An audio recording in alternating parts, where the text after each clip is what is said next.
Ada tuh. Pada sila kirim yuk. Bawa dah. Baik, Bismillahirrahmanirrahim. Assalamualaikum warahmatullahi wabarakatuh. Waalaikumsalam warahmatullahi wabarakatuh. Alhamdulillah kita masih dipertemukan dalam kegiatan pendampingan Lima Pak Zil bersama Bu Dia Stuti yang kebetulan menjadi pengajar praktik yang saya laksanakan saat ini adalah kegiatan calon guru penggerak angkatan 10 Kabupaten Padang.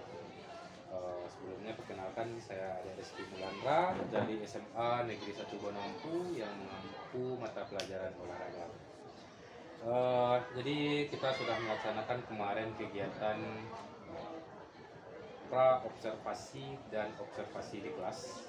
Untuk saat ini kita akan melaksanakan kegiatan pasca observasi yang saat ini saya ditemani oleh Pak Zilpati yang mengampu mata pelajaran sejarah di SMA Negeri 1 Bonampu.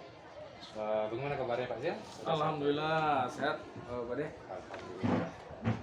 Minta izin dulu nih kepada Ibu Widya untuk melaksanakan kegiatan pasca ya Bu.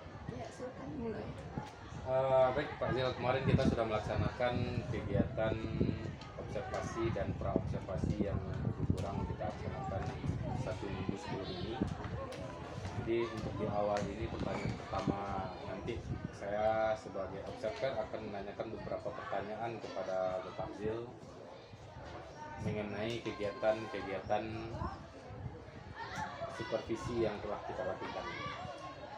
Baik Pak Zil, sebelumnya saya akan menanyakan bagaimana perasaan Pak Zil dari kegiatan observasi yang telah kita lakukan 2 minggu sebelum ini. Oke, perasaan mengenai observasi yang dilakukan oleh Pak De ya. Senang sebenarnya karena dalam konteksnya tentu ketika diobservasi kita tahu di mana itu titik kelemahan, kelebihan dan kekurangannya, mana perlu yang ditingkatkan, karena ketika tidak ada yang namanya supervisinya berarti kita tidak tahu di mana kelemahannya. Oke, baik. Jadi kemarin ada beberapa area pengembangan yang kita lakukan, yang Pak Zil lakukan di dalam kelas.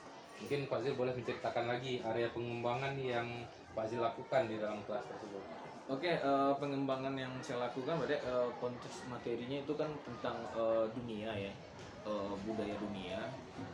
Saya melihat gejala yang ada pada siswa kita itu ada yang pertama itu mungkin dampak dari pengaruh COVID ya Bu ya, Pak De, itu anak ini kurang kreatif, terus dia tidak bisa percaya diri untuk berbicara. Nah, untuk menganalisa suatu masalah itu dia kurang juga. Jadi saya menjadi beban pikiran juga. Bagaimana sih cara menumbuh kembangkan dia supaya berani ke depannya, berbicara di depan, public speakingnya bagus, terus nggak minder-minder lagi, terus bisa menganalisa suatu keadaan atau budaya atau masalah. Makanya di sini kan tujuannya kemarin tuh tentang budaya dunia. Jadi dipaparkan lah, saya ajarkan dulu dia cara berdiri ke depan yang bagus, cara mengambil satu kesimpulan yang bagus dari satu paragraf, itu harus diajarkan untuk dari awal lagi. Supaya kenapa? Dasarnya mungkin ya karena efek dari COVID juga, kita online, tapi anak cuma membaca, mungkin dari Google langsung bisa dijawab juga, itu kelemahannya. Jadi kurang kreatif dan inovatif, dia nggak kritis juga. Itu Pak De. Oke, berarti tadi sudah kita lihat kendala yang berada di lapangan ya Pak Zil ya. Jadi adanya kurang siswa yang kurang kreatif, yang kurang percaya diri, bahkan siswa kurang mampu untuk menganalisa dari pembelajaran tersebut.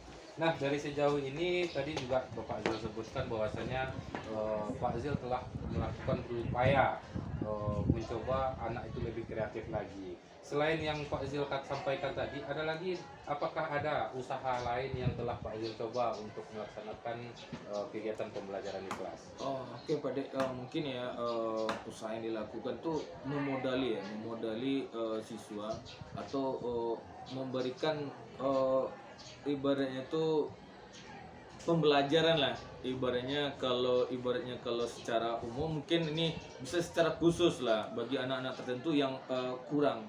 Maaf sebelumnya Bu ya Pak De ya, gejala yang ditemukan tuh sepertinya anak ini bisa dikatakan kurang lancar juga membaca.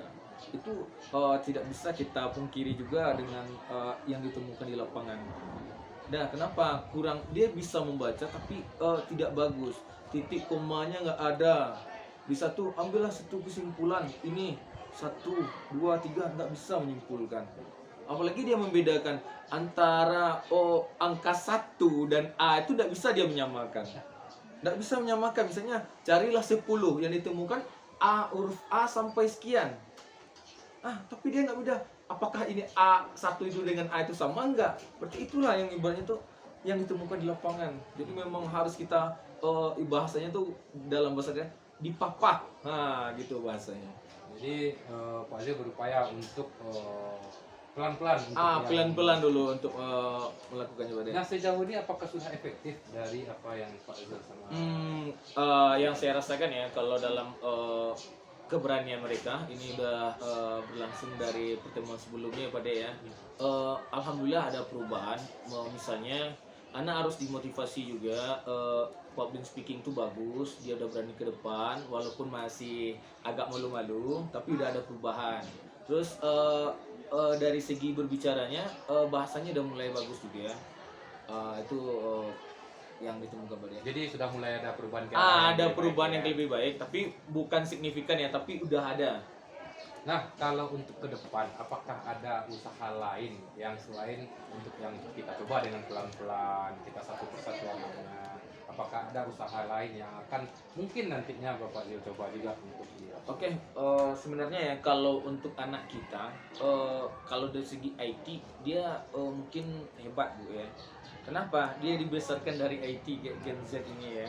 Tapi dari segi analisis saja kita harus memunculkan kasih pertanyaan pemantik secara terus menerus, dia menumbuhkan seperti ini ya, seperti ini ya. Berarti kita harus ibaratnya tuh satu masalah yang akan dikedepankan karena bagaimana solusinya. Itu apa nih? Jadi meningkatkan stimulus. Stimulusnya harus lebih banyak lagi. Kenapa? Mungkin anak di rumah tuh atau kita nggak tahu juga lingkungannya di rumah tuh ada nggak orang tuanya kasih stimulus atau apa. Anak kan sekarang dipanggil dia kan cuma diam aja. Berarti dia kurang stimulus. Berarti kita harus kasih stimulus baru udah bagus semuanya, baru nanti kita perbagus lagi dengan rencana-rencananya. Oke Pak Zil, jadi saya juga penasaran nih Pak Zil, sebagai supervisor nanti mendengar lagi nanti untuk cerita ke depannya setelah kegiatan yang kita rencanakan juga lah, ini mungkin namanya mungkin untuk ke depannya hal yang ingin Pak Zil buat tadi, jadi menambah stimulus dengan mereka yang sekarang anak gadget lah namanya, anak Gen Z. Jadi si siswa ini agak tergantung lah namanya dengan gadget, tapi kita bikin bagaimana stimulus dengan menggunakan gadget tersebut. Apakah nanti perkembangannya ke depan akan lebih baik atau bagaimananya, saya juga bersedia untuk mendengar lagi cerita Pak Zil ini. Baik Pak Zil, tapi dari beberapa kemarin untuk kegiatan observasi kita, ini masukan untuk Pak Zil dan juga gambaran yang saya lihat ketika kita melaksanakan kegiatan observasi kemarin. Jadi kita berfokus pada 3 kemarin, yaitu yang pertama mengenai bagaimana siswa itu dapat menganalisis dengan baik. Yang kedua, bagaimana siswa itu lebih aktif dalam kegiatan pembelajaran. Dan yang ketiga adalah bagaimana siswa itu dapat melaksanakan kegiatan yang berdiferensiasi yang menyenangkan di dalam kelas. Nah, dari ketiga fokus tersebut saya sudah melihat pembelajaran yang sudah terpenuhi dari ketiga kriteria tersebut.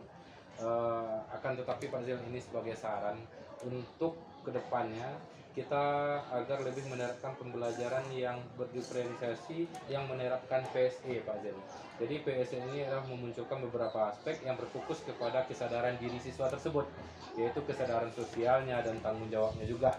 Jadi alangkah lebih baiknya dalam setiap pembelajaran